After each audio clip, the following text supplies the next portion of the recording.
5 फरवरी 2023 के दिन सीरिया और तुर्की में एक भूकंप आया जिसने वहां के लोगों को एक ही बार में बेघर कर दिया। ये भूकंप अकेला नहीं था बल्कि अपने साथ एक और बड़े भूकंप को लेकर आया था। इसका सेंटर पॉइंट यानी कि एपिसेंटर तुर्की में ही था और एपिसेंटर के करीब 100 किलोमीटर के आसपास के रेडियस को इस भूकंप ने निस्तनाबूद कर दिया था। कैसे ताश के पत्तों की तरह वहां की इमारतें गिरी और कैसा था वहां की बदहाली का हाल, वो तो आप सबने इंटरनेट पर देख ही लिया होगा। करीब 60,000 से ज्यादा लोगों की इस भूकंप में जान गई है और 80,000 से ज्यादा लोग डिसेबल बने। कुल मिलाकर हम सारी नैसर्गिक आपदाओं को देखें, जिसमें चाहे सुनामी हो, भूकंप हो या कोई और, इन सब में सबसे घातक आमतौर पर भूकंप होता है। लेकिन भूकंप से जुड़ा एक और पहलू भी है। 5 फरवरी को जब तुर्की में भूकंप आया तब एक्सपर्ट्स ये बता ही चुके थे कि तुर्की में कभी ना कभी 7 मैग्नीट्यूड का भूकंप आ सकता है। ऐसा इसलिए दोस्तों क्योंकि भूकंप टेक्टोनिक प्लेट्स के नीचे तकरीबन 300 से 500 सालों में बिल्ट होता है।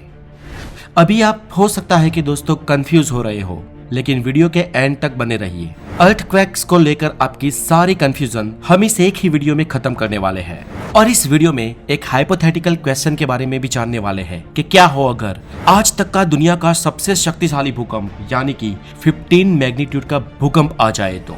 और ये भी जानेंगे कि क्या हम इंसान अप्राकृतिक रूप से भूकंप को क्रिएट कर सकते हैं।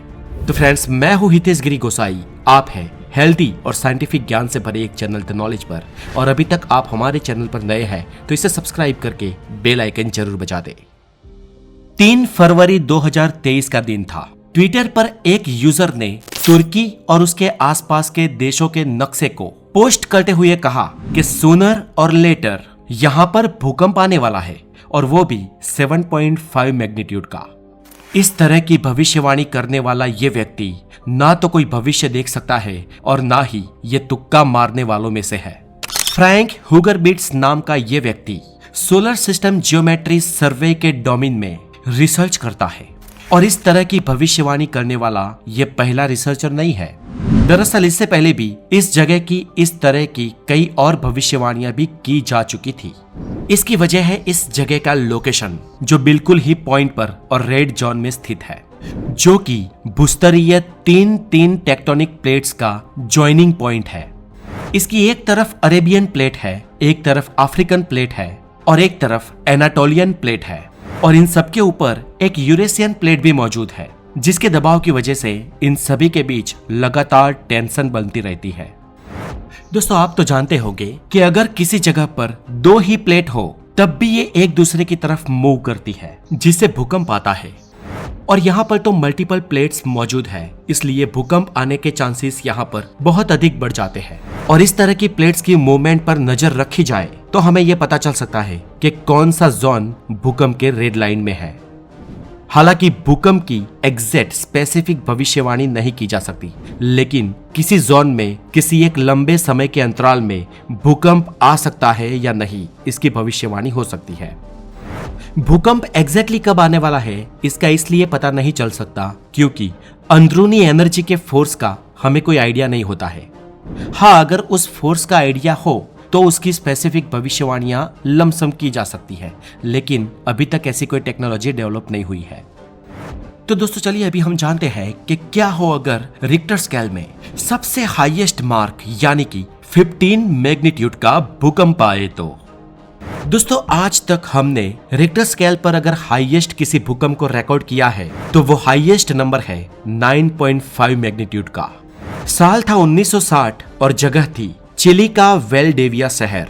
दुनिया में बहुत सारी जगह पर भूकंप हुए हैं। गुजरात में भी साल 2001 में एक खतरनाक अर्थक्वेक आया था और पोर्टुगल में तो एक ऐसा अर्थक्वेक भी भूतकाल में आया था जिसने लिस्बॉन शहर को खत्म कर दिया था और आज का लिस्बॉन पूरी तरीके से रीडेवलप हुई सिटी है।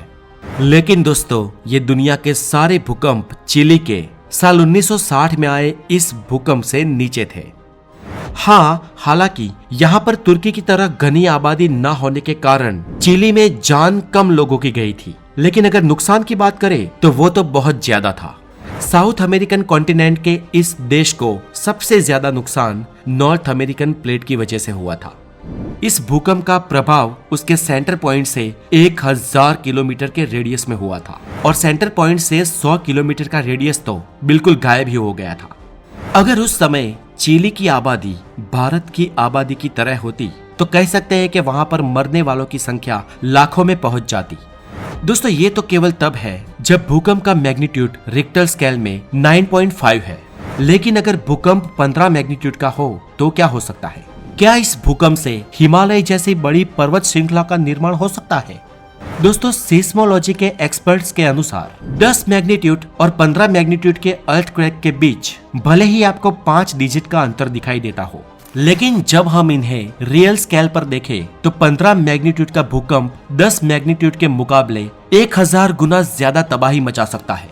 क्योंकि दोस्तों 5 मैग्नीट्यूड तक सब कुछ लेवल में रहता है, लेकिन 5 के बाद एक एक मैग्नीट्यूड हजारों परमाणु बॉम्ब के समान बन जाते हैं।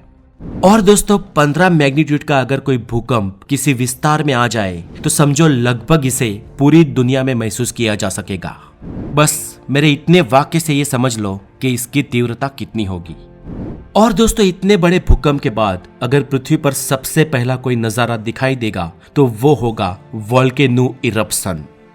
इस पूरी दुनिया में करीबन 1300 से ज्यादा ज्वालामुखी मौजूद है, जिनमें एक से बढ़कर एक खतरनाक ज्वालामुखी है। इनमें से कई तो ऐसे हैं जो अपने आसपास के 50 किलोमीटर के रेडियस को गायब ही कर देंगे।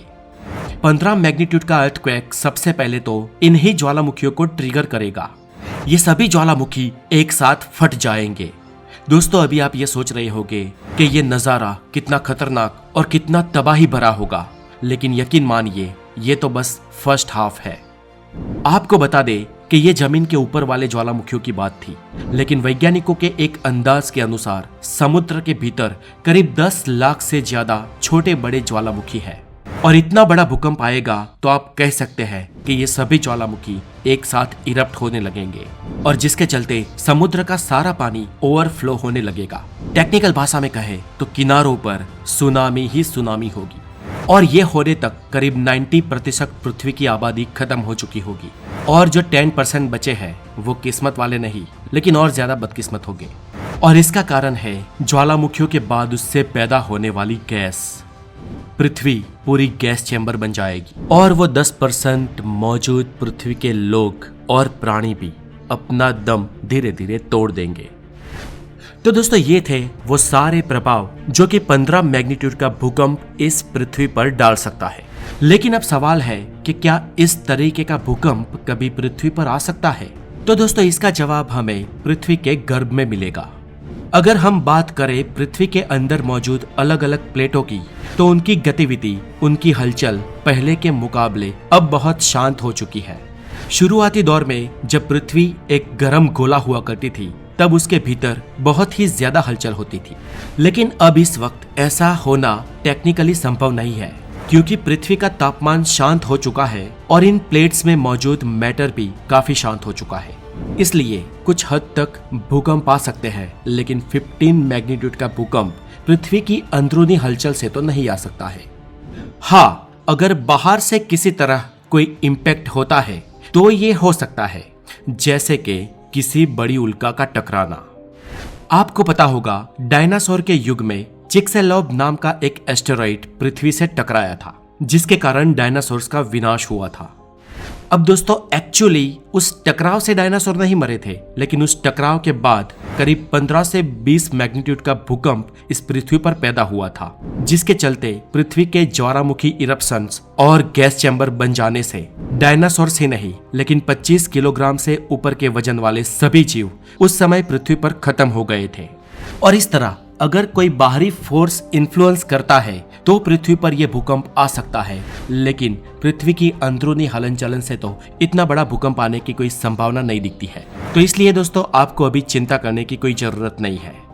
अब दोस्तों ये तो बात हुई कुदरती धरतीकंपों की, लेकिन क्या इंसान इस धरती पर कृत्रिम तरीके से भूकंप का निर्माण कर सकते हैं? तो फ्रेंड्स इसका जवाब है जी हाँ, कर सकते हैं। और ऐसे अर्थक्वेक्स को इंड्यूस अर्थक्वेक कहा जाता है और इनके पीछे बहुत सारे कारण जवाबदार होते हैं। इसका सबसे पहला कारण तो है मानव द्वारा की जाने वाली ड्रिलिंग। जब हम ड्रिलिंग करते हैं तो बहुत सारे खड़क टूटते हैं जिन वजह से पृथ्वी के गर्भ में संघर्ष और प्रेशर क्रिएट होता है। हालांकि बहुत कम ड्रिलिंग से कोई समस्या नहीं होती है, लेकिन जब एक ही जगह पर बहुत सारी ड्रिलिंग हो जाए तब छोटे बड़े अर्थक्वेक आते हैं। हालांकि ये अर्थक्वेक इतने छोटे होते हैं कि जो हमें महसूस भी नहीं होते हैं। मानव सर्जित भूकंप का दूसरा एक कारण होता है डैम का क्रिएशन। अगर किसी डैम का निर्माण फॉल्ट लाइन के आसपास हुआ है तो वो भूकंप को आगमन दे सकती है।